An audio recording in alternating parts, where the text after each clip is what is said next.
I get asked frequently what my favorite Bible verse is, and while I have quite a few favorites, First Peter 4:10 is kind of what I consider my grounding verse.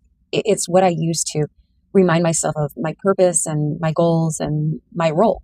And it reads, each of you should use whatever gift you have received in order to serve others as faithful stewards of God's grace in all its various forms. I thought it would be nice if we could study it together a little bit. So if you read 1 Peter 4:7 through 11, Peter is preparing believers for suffering and the coming judgment.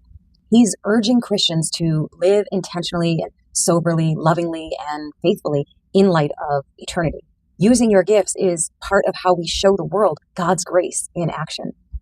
And verse 11 continues, if anyone speaks, let him speak as the oracles of God. If anyone ministers, let him do it with the ability which God supplies, that in all things God may be glorified through Jesus Christ.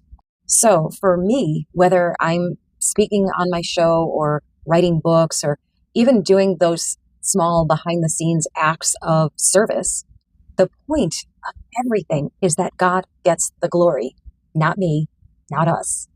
By using my platforms to share the truth and the gospel, I am functioning as a steward of the gift of communication that God has given me. I get to pour out what He's entrusted to me.